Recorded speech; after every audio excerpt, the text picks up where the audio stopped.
Welcome to the Sweaty Pillow Podcast. I am so excited. Our community is so excited, but personally for me, this one hits home. We've got the esteemed Dr. Ariel Dalfen today, and I'm going to read her background as I do so I don't misrepresent how incredible this doctor is. Dr. Dalfen is a leading Canadian psychiatrist with over 20 years of experience focused exclusively on women's mental health across the hormonal lifespan from adolescence to postmenopause. Dr. Dalfen is the co-founder and CEO of Bria, a virtual mental health platform for women in hormonal transition. And we're going to talk about Bria and how you can find. Former head of psychiatry at Mount Sinai, specializes in treating depression, anxiety, sleep disorders, mood changes across hormonal life stages. Where have you been all my life, Dr. Dalfen? And the creator of Menopause Mental Health Provider Certificate. Good God, we have had so many doctors and we've talked so much about all of these other important aspects, critical aspects of women's physical health, and we have not yet talked about mental health. And to have Dr. Dalfen here, who has got this incredible background and saving lives, and to take time out of your incredible work to speak to us, we're truly honored to have you. Thank you for coming on. Thanks for having me. So let's get into it, because mental health is something in the briefing that you and I had discussed by email on. It's not the first symptoms I think women talk about wanting to get help for, or the medical community addresses. So discuss the state of mental health for women going through perimenopause and menopause. What's going on here? Well, thanks so much for asking. Obviously, this is something I've dedicated my career to, so it's so important to get the word out about mental health changes, issues, symptoms, disorders that can happen to women as they're going through perimenopause. A lot of the times what we see is that people start to feel not like their normal selves. Maybe they start to feel more crabby. Maybe they're more emotional. Maybe they're a little more tearful. And then many women talk about rage and anger, that maybe they never were the type of person to get super angry, irritable before. All of a sudden, they don't know who they are when they're reacting to a situation and feeling like burning intense rage and anger boiling up over circumstances that maybe before they never would have reacted to in that way. That's quite common. And then we also have people who start to feel more down, more depressed, and then a lot of anxiety. People starting to worry over things that in the past they wouldn't have found themselves worrying about, or they would have been able to worry a little bit, deal with the situation, and move on. But everything seems to get magnified for many people when they're going through perimenopause. And all of a sudden they feel like their personality is different. They feel awful. They feel like they're going through life and walking through the world as a different person. Now, of course, that's not absolutely everyone, but that can happen to a lot of people.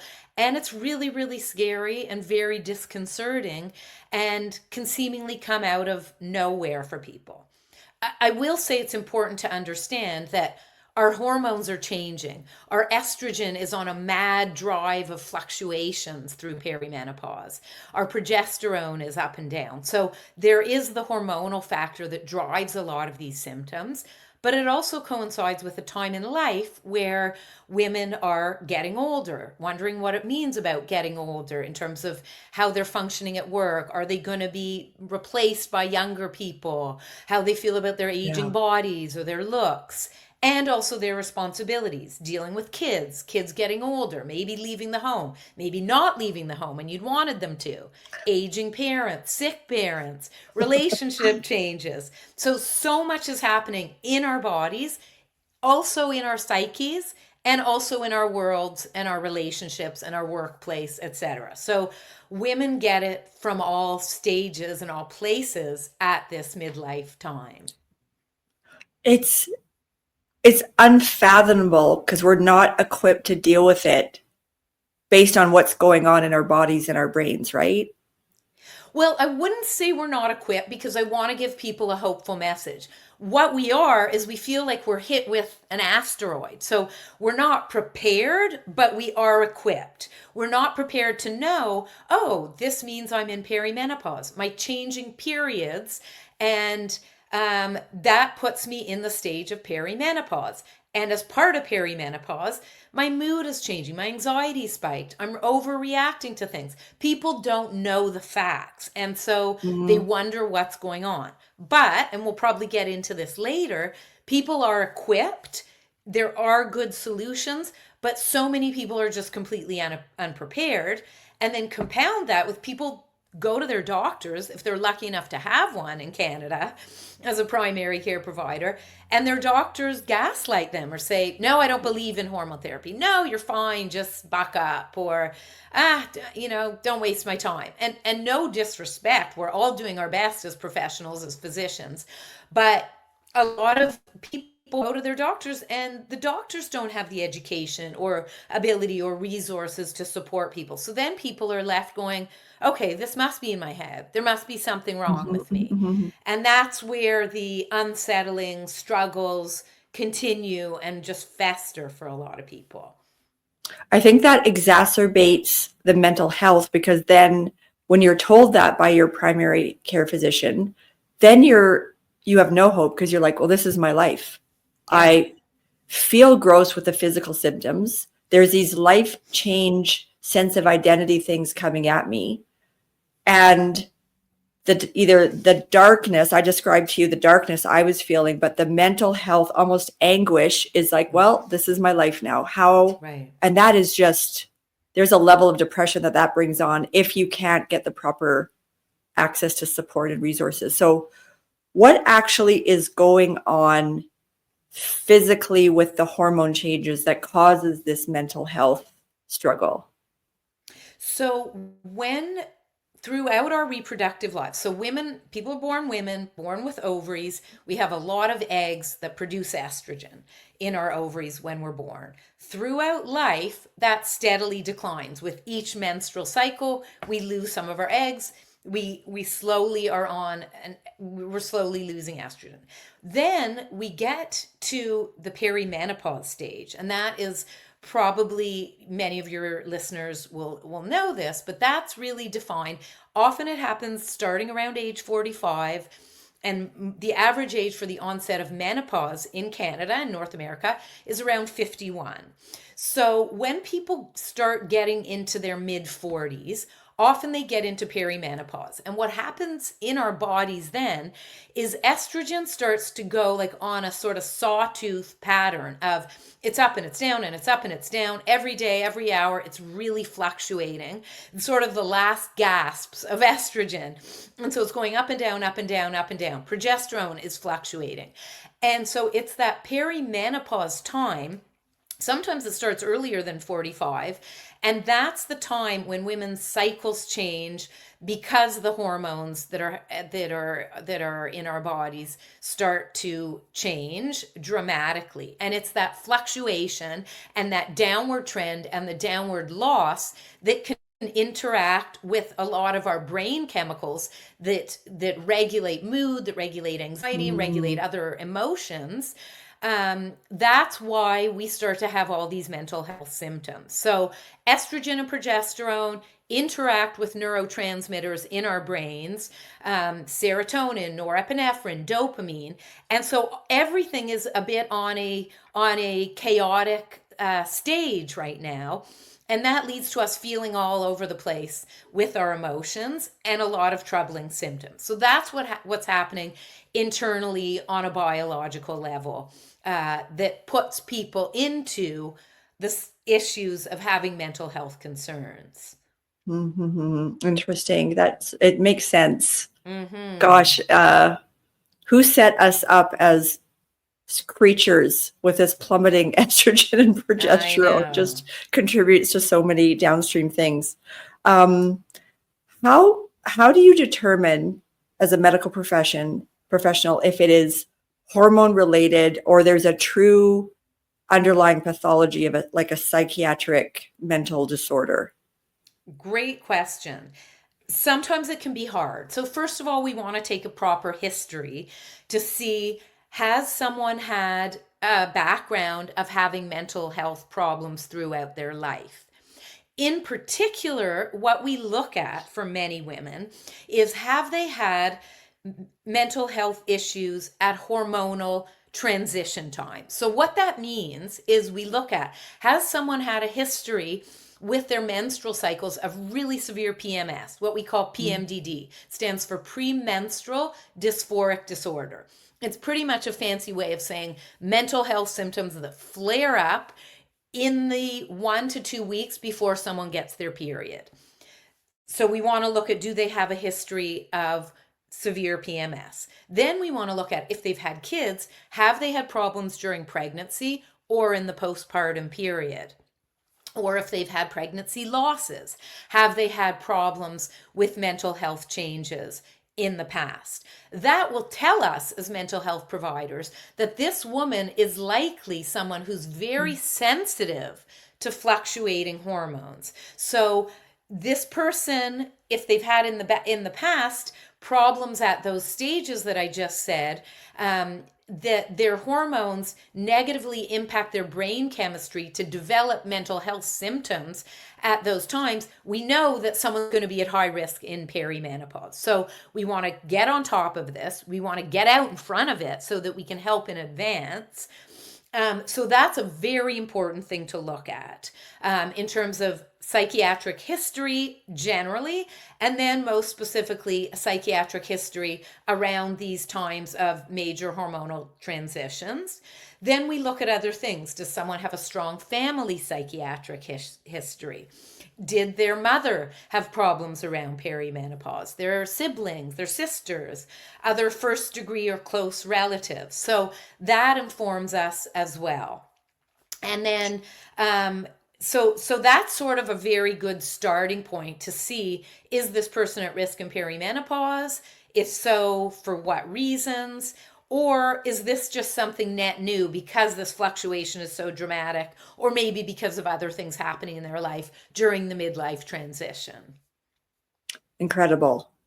Do you see in your work, or do you see research around women that really struggled heavily with postpartum depression? Would they be more susceptible to a darker menopausal mental health 100%. transition? No way. 100%. Okay, that's Yeah. incredible. So, as I said, around the periods, during pregnancy, and postpartum, if you've struggled with mental health problems then, you are at a higher risk of mental health problems during perimenopause, because we know that your brain is more susceptible to changes in hormone levels. And that's going to manifest as depression, as anxiety for you at the time of perimenopause. So I want to spend the next kind of section in talking about what women can do about it, how your work and Bria can help. But I just want to describe some of the things that we hear in our broader global community of women in the Sweaty Pillow. But also I have this microcosm of, I call it our menopause book club with my group of menopause friends. There's no even book involved. It's just called a book club because we get together mostly to either complain about how we're feeling and what's everyone doing about it. But the things that we hear, and of course, there's the life stage things that we've talked about, because all of this is colliding with sick parents, the identity, our own personal identity, which you got me onto when I was watching one of your talks around women struggling with that sense of purpose. The kids are leaving the house.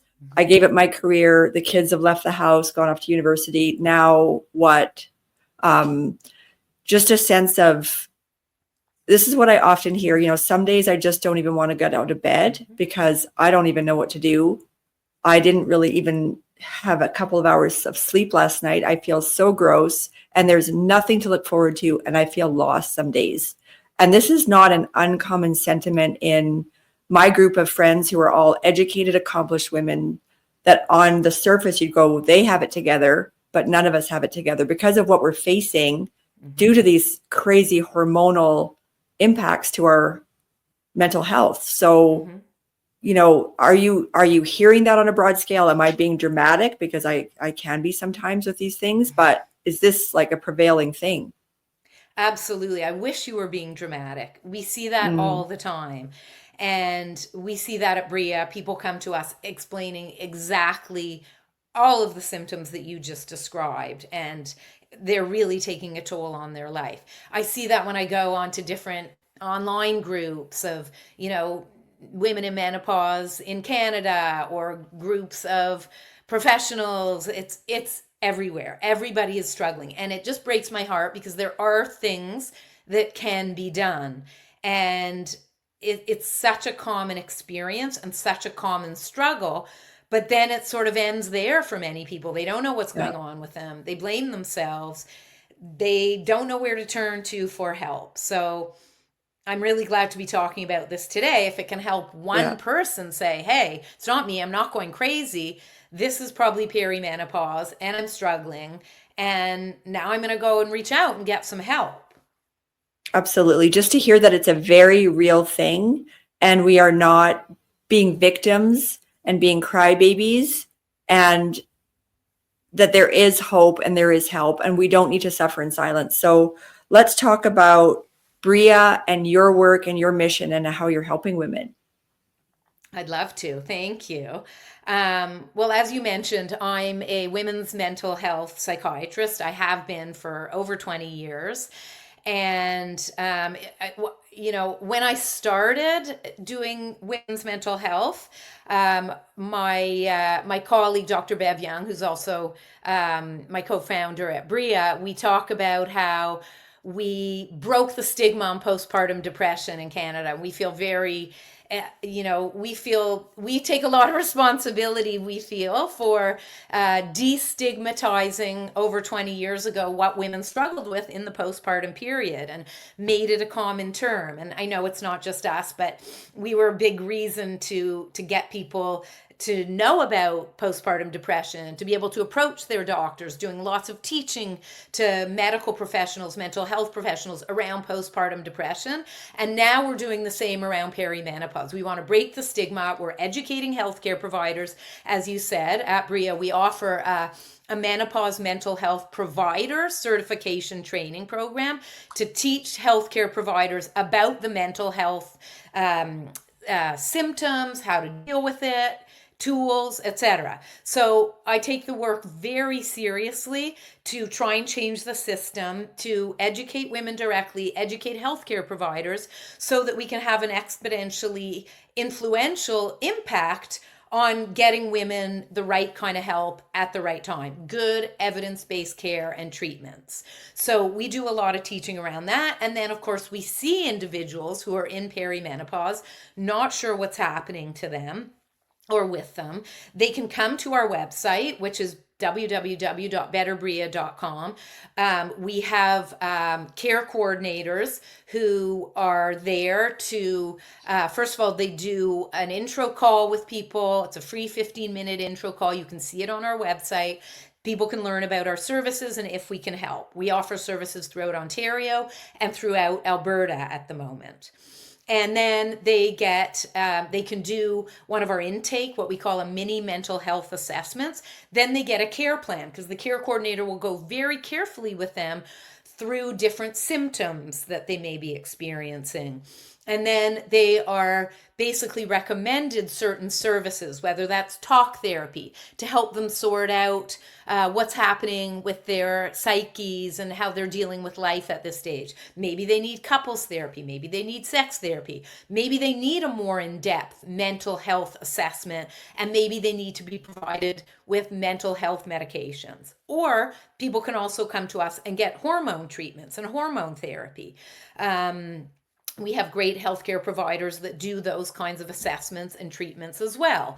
And it's often hormone therapy that helps, and or mental health treatments. often it's a combination of both things for people. And so we offer all of those at Bria, and we created Bria to be like a one-stop shop for women with mental health issues, to be able to come in and say, help, here's what's happening. And for us to sort out their treatment pathway, not for people to have to cobble together a therapist here, maybe a doctor there. We try to offer everything under one umbrella so people can get access to all the different care providers they need in one place and get followed along to make sure that they're getting the right kind of help. So that's been our mission. That's been what we do. Our doors have been open since 2022, and we're really honored and feel very, very proud of the work that we do, and to be able to help individuals, couples, families feel better and get better. And we also offer sleep support, nutritional support, because that's often so much a piece of the well-being puzzle for women in midlife. So we try to offer everything on different, from a different approach, so people can come and they can start to feel better. Wow, wow, wow. As I'm processing what you're saying, I'm realizing that this is the greatest, your service, because it's all encompassing, is the greatest gift for menopausal women, to be able to check your website and make a call today. Because if you can deal with the hormonal symptoms, because I'm a huge proponent of hormone replacement therapy, you can deal with that, plus get the mental health support. That, I'm going to just be simplistic because I like to go there sometimes. That will get you there. And if I had better mental health to deal with some of the other physical symptoms, the other life stage things, I would have been way more equipped to navigate menopause way more smoothly than I did, because it was a sloppy experience, because I didn't get on to hormone replacement therapy until I was well into menopause. So had I gotten ahead of that in perimenopause when I was mid 40s, and I didn't realize the physical symptoms and the changes in all of my sex hormones, and I was getting thrown, the death of a parent and kids going off the rails and divorcing my husband and launching like all of these things. And then the underlying hormone changes that made me pretty not the best version of me by any stretch. Had I dealt with that mental piece first, I would have navigated it the last 8 years so much better. It is life altering, the work that you can do to help women going through this transition. Thank you. Like, I applaud you. So the first step is, women, check out your website again, which is www.betterbria.com. And a host of supports after the investigation of what they need, from talk therapy to actual hormone supports. You can prescribe hormone replacement therapy to deal with those sex hormones.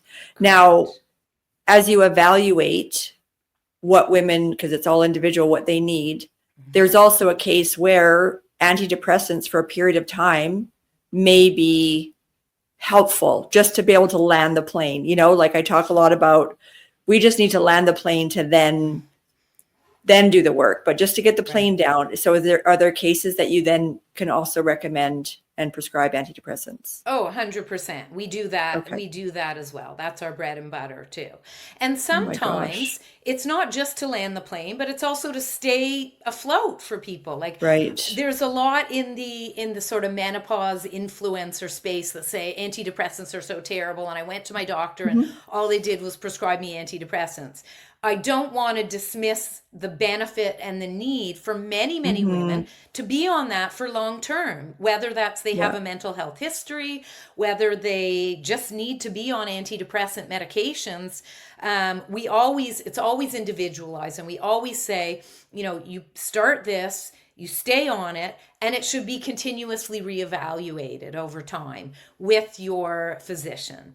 So, if people need to be on it longer than just a plane landing, that is okay too. Like, sometimes people start antidepressants or anti-anxiety medications and they say, wow, I realized I've been struggling unnecessarily for so long, and I feel like the best version of myself on this, so I want to stay on it. And we say, fine, that is Right. absolutely okay. People should not be afraid of those medications if they actually need them and if they're prescribed and monitored by a healthcare Hmm. provider. So I Hmm. want to make people very comfortable with the knowledge that it is okay to be on psychiatric medication as long as it's safe and healthy and monitored for someone. It's That's really important. inspiring and is a thankfully non-judgmental point of view, just to have us feeling the best version of ourselves.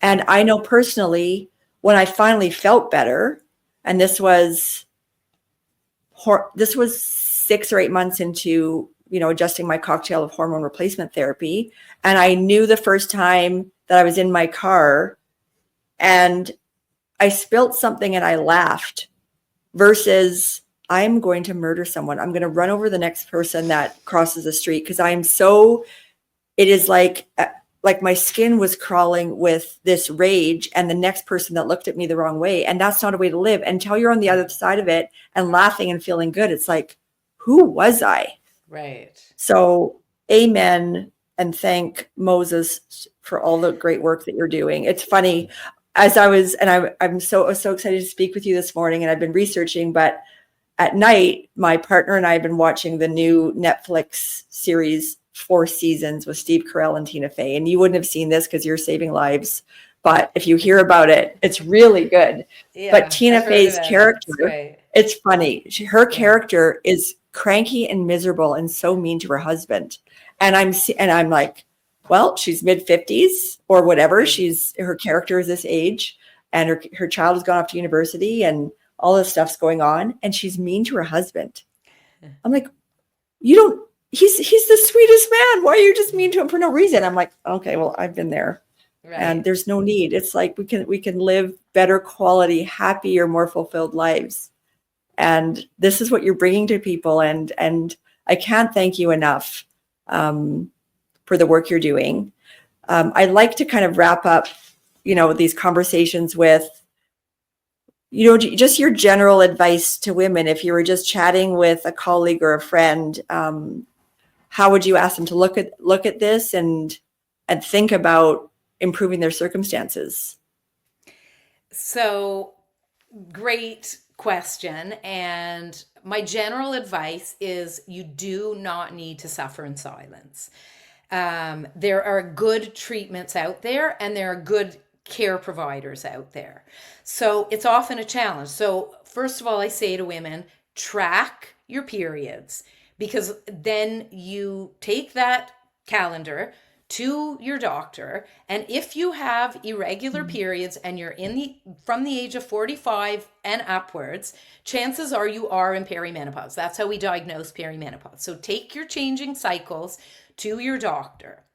Number one, because often they'll say, oh, you can't be, this can't be happening to you. So, first of all, bring in a schedule of your cycles. Second of all, there are good freely available scales online where people can track their mood and they can track their anxiety, and fill those out for a few weeks before you go see your doctor and say, look at my scales, look how low my mood is, look how my anxiety is, here are the things I'm feeling, here is some objective evidence. Doctors often like the hard objective numbers because then they have to take action. And educate yourself before you go and talk to your doctor. Hopefully you have a doctor, and ask for, maybe hormone therapy, maybe other types of hormone treatments, like different types of oral contraceptives if you're very early in perimenopause. Educate yourself about what is out there. Unfortunately, as women, we need to do this because there is the double stigma of women's health issues and mental health. So come prepared and come armed with that information. I often like to direct people to the Menopause Foundation of Canada website. It's a wealth of amazing information, and there are scales available on there and ways to help women advocate for themselves with their doctors. So I recommend that. Come equipped. And then ask for the different kinds of treatments, try different things, and then tell all your friends and tell your friends to do the same thing. And so it's really important for people to advocate for themselves, to look back at their own history and say, Am I going to be someone who's maybe at risk of perimenopause, mental health problems? Get an own sense of your own history, your mental health history. Think about that, look into that. And then if you're struggling with things like your relationships or workplace issues, etc., go and talk to someone. Get professional help. Deal with those things. Let it out, because when we're suffering alone in silence, everything feels a lot worse. I know there aren't often well trained providers out there, but there are some. People can certainly come to our site, but there are others, and there are more and more people coming all the time. And then finally, talk to your friends. Get that support. Realize that you're not alone. There's so much power, as you said in your book club, there's power in knowing that you're not alone in your struggles, and also share these solutions with your friends to all empower each other, and so that people can start to feel better and really embrace the positives that come with midlife, because there are many that can come once we get through this very tricky part. And it's important that we navigate this and then get to the other side where we can feel like we're thriving and managing stress, and coming out the other end feeling a little bit empowered and more hopeful, and just like good versions of ourselves, to use your term.